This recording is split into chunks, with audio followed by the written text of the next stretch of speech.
Beef for you ain't got funds. Better gain the whole clique, my nigga live anything. Chain hanging to the floor, I know the shit. What's hell? Boys and girls, ladies and gentlemen, we back with another video. Man, we got BIG30, the demon of Memphis, bro. You know what I'm saying? Shouts out to the whole Memphis without further ado, boys and girls, before we get this, before we tap in on to this video, bro. Now, I'm new to BIG30, you know what I'm saying? I've been on Push Icy, bro, but I'm just getting on BIG30, you know what I'm saying? So what I need y'all to do, on the other side that's watching me, you know what I'm saying? Y'all drop down in the comment section. Y'all boys get active, boys and girls, ladies and gentlemen, kids, boys and girls, ladies and gentlemen of all ages, man. Y'all get in the comment section and y'all get active. Y'all let me know what songs to rock out to BIG30, you know what I'm saying? But we about to tap on, and I ain't gonna hold y'all with the talking too long. Class is in session. Y'all come on and tap on, and I got a whole lot of game for y'all bring. This is that simple. Rush for the game shit, baby. Let's get it. Even though Pooh Shiesty often gets the attention for being one of the most savage rappers from Memphis, his childhood friend BIG30 is also just as crazy. Here's a closer look at the criminal history and career of Choppa gang general BIG30, the demon of Memphis.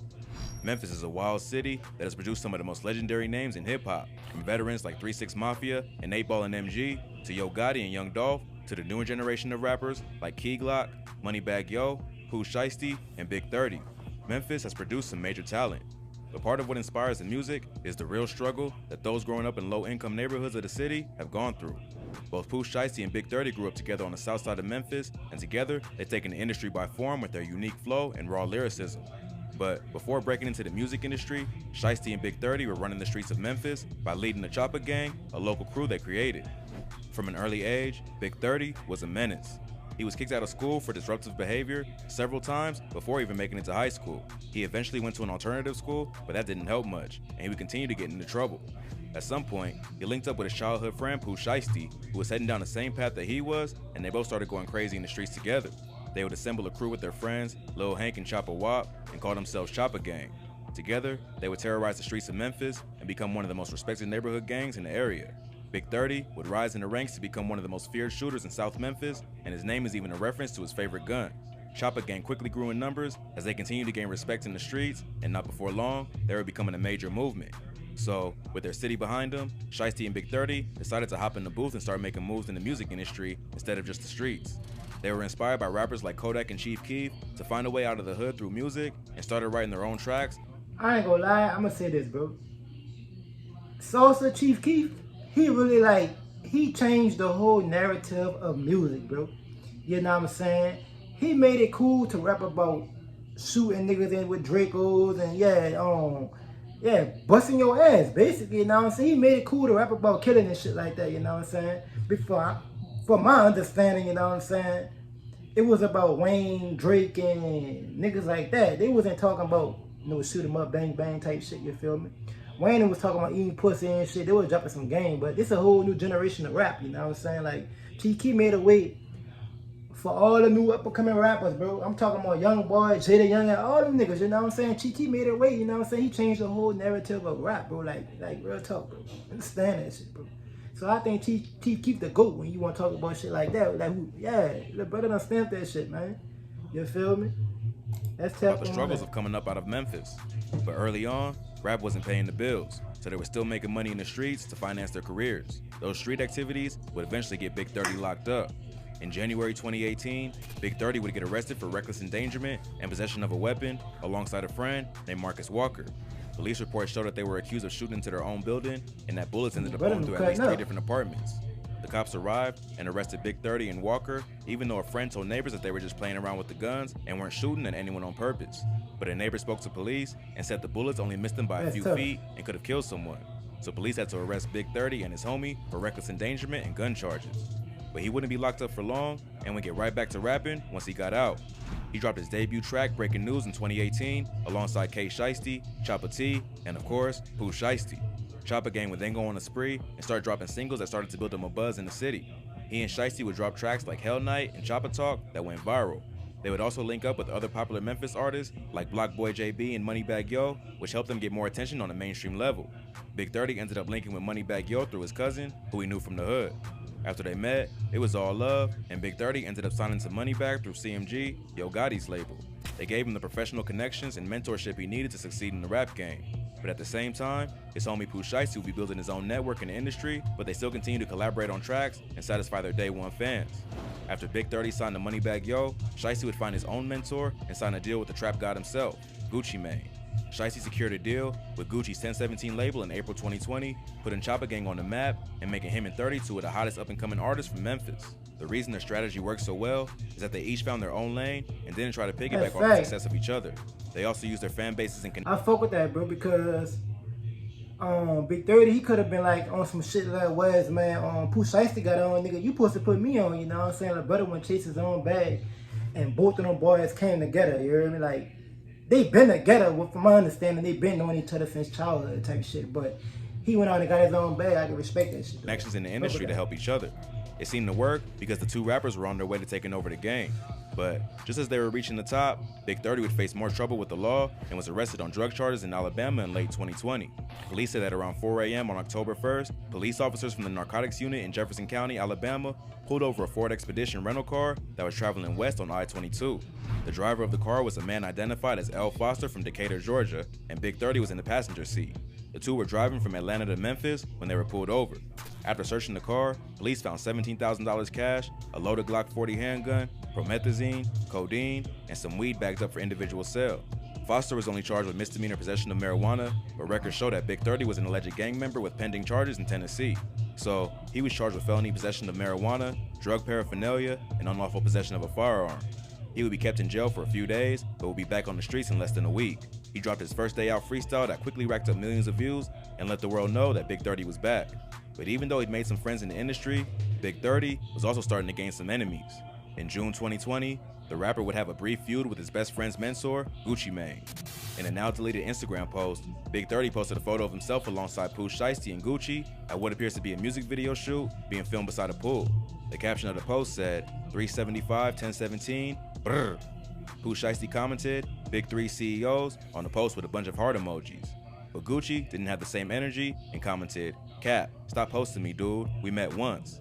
This comment must have been pretty devastating to BIG30, who probably grew up idolizing Gucci, just like most street artists of his generation. BIG30 would respond with a cryptic message on social media that showed him flexing with a huge wad of cash alongside the caption, what type of get mad because a can't sign to him? You lame as hell, boy. Although he didn't mention Gucci by name, it seems likely that's exactly who he was talking about. BIG30 was already signed to Moneybagg Yo when Pooh secured his deal with 1017. It seems like Gucci wanted to sign them both, but BIG30 wasn't trying to get out of his contract, and Gucci got upset about it. It does make sense, because it seems like Gucci and BIG30 were cool in the past. Then suddenly, Gucci starts acting like BIG30 is nothing but a crazy fan. But the drama wouldn't last long, and Gucci would end up squashing the beef, posting a photo to his own Instagram of the rapper with the caption, I fucks with @BIG30 CEO, I still want to sign him. So, it seems like for a second, the old Gucci got out and he decided that anyone who wasn't with him was against him. But then he cooled down and remembered that he's a changed man and decided to kill the drama before it became a serious beef. He and 30 would later collaborate on the track, Shit Crazy, proving that they were still cool despite all the drama. Then, in November 2020, Gucci Mane and Young Jeezy did a legendary versus rap battle where they went head-to-head for the first time since they first started beefing in the mid-2000s. Even though they mostly kept it cool and it never resorted to violence, there were some disrespectful things said. At one point, Gucci even disrespected one of Jeezy's dead homies, Pookie Loc. Pookie Loc was one of the dudes that Jeezy sent to kill Gucci back in 2005 when they first started beefing. Gucci ended up firing back, killing Pookie Loc, and burying his body behind a local middle school. Gucci was arrested for the murder, but later beat the charge in self-defense. So on the night of the versus rap battle, Gucci brought up the old beef and told Jeezy that we smoking on Pookie Loc tonight. Smoking on Pookie Loc tonight. I tell you what, this how we gonna do this. Send some more, I'ma send them the same way. In a box back to you. Are you doing Free kill. Free kill. Man. I tell you what though. Pookie Loc's son ended up responding with a video where he took shots at Gucci and anyone associated with 1017, including BIG30. Gucci Mane is too hot out here, bro. Gucci Mane said, you send some more, I'ma send them back to you in a box, nigga, free kill. Man, come on, man. Gucci Man is too hot out here. Yeah, Gucci Man. It's obvious, bro. He woke up on the wrong side of the bed this morning before the versus battle, bro. Now I didn't see that versus battle, but I just heard about it. You know what I'm saying? But the brother is too hot out here, disrespectful. You know, I'm sick of him. Them three, That so bitch much cut y'all up. dissing y'all that, man. Fuck all that. Jesus, Gucci, man. Who rocking with them? Bitch on Stag game, bitching this up. Bitching this up. He went as far as saying he'd snatch Big 30's chain and rob him at his next show. On Stag game, CTE, 1017.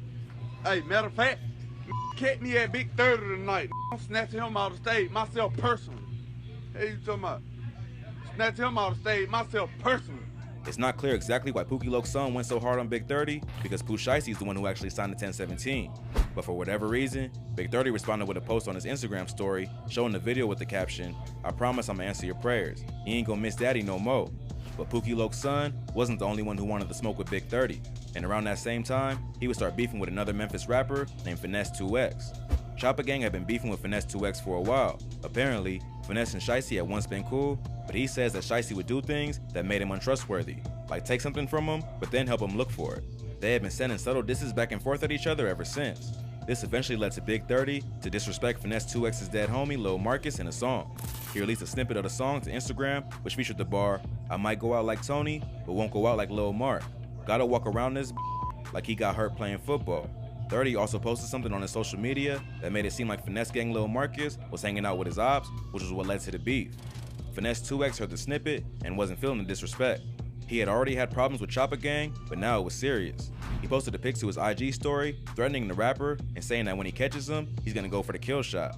But before he could get his revenge on Big 30 and the Choppa Gang, Finesse 2X would be sentenced to 5 years in prison for a weapons charge that he caught back in 2017 after a shootout at a nightclub in Arkansas. 25-year-old Memphis-based rapper Ricky Hampton is in custody in connection to a nightclub shooting that left 28 people injured. So it looks like Big 30 got off easy with that one, although he wasn't ducking the smoke either. But despite all his wild behavior, Big 30 is one of the only founding members of Choppa Gang left on the streets. Pooh Shiesty is currently behind bars, facing charges in 2 different shootings in Florida, and is looking at potentially doing some serious time. New at 6, Lontrell Williams, also known as rapper Pooh Shiesty, will remain in jail for now. Williams was arrested for an incident at a South Florida gentleman's club where he's accused of shooting a security guard. Plus, just recently, Choppa Gang co-founder Lil Hank was arrested for attempted murder. According to news reports, Lil Hank allegedly shot up a red Infiniti thinking it was one of his ops, but it turned out to be the wrong person. The victim survived, but is now paralyzed, and Lil Hank is facing an attempted murder charge. At the time of the shooting, he was out on bond for another attempted murder, where he was caught on camera assaulting and carjacking a man who was cleaning the parking lot. So it's not looking great for Lil Hank's chances of freedom. But just because Big 30 is holding it down for the squad while the others are locked up, doesn't mean he's taking it easy. Oh man, what the fuck wrong with Lil Hank? That bitch Lil Hank cutting up. That's how you know Lil Hank probably was paranoid. Nigga said Lil Hank shot up somebody's car. And he probably thought it was an ops, and the whole time it was a whole innocent bystander. Man, Lil Hank too hot out here. I'm sick of Lil Hank. Just recently, Big 30 sent a diss at rap veteran Young Jeezy, clowning him for his versus battle. On July 16th, Big 30 dropped a track called Mister, where he dropped the bar, "Told me to my face. I couldn't believe it. No, I don't play one to the face. He must thought I was Jeezy." Big 30 goes as far as calling Jeezy out by name and claims he's soft for not doing anything to Gucci after he brought up Pookie Loke. Pretty bold move to go after a respected veteran like Jeezy when you're still an up-and-coming talent. Although it seems like Big 30 is taking a page out of Gucci's playbook and doesn't care who he disrespects. If that wasn't bad enough, Big 30 would also take shots at another Memphis legend, Crunchy Black from 3 6 Mafia. In late July, Crunchy Black sat down for an interview with Dirty Glove Bastard, where he made some comments about Pooh Shiesty's case. During the interview, Crunchy Black starts talking about how wild it is that Shiesty just got in the game and he's already out here robbing people on camera, referencing the case from Bay Harbor Islands where Shiesty and his crew were allegedly captured on camera, robbing and shooting 2 victims. The interviewer throws out the term, allegedly, and Crunchy Black responds by saying, "Alleged my ass. I'm just saying he did it. It was him. I ain't gonna act like it wasn't him." Pooh Shiesty, look at this. He just got in the game. He already jumping out the car robbing and shit. You get what I'm saying? Allegedly. But it cutting up. Whatever. But that was that. We saw that. You know. No. Alleged my ass. But Pooh Shiesty, that's my young. You know what I'm saying? I'm just saying, he did it. It was him, you know, hey. Yeah, look at the brother in the background with the Crunchy blue Black hat. is just trying to keep it That boy real. shaking his But head, because you hear it's me? not Like, the man, case, the brother is it's not cutting a up. good look for other rappers to be saying that No. he did it. The clip went viral, got the attention of Big 30, who clearly wasn't feeling I the ain't gonna lie, disrespect of his Country homie. Black thugging He on posted a shit, few yeah? comments on the video saying, true Country Black definition thugging, man. of just talking. Lips just moving with no sound coming out.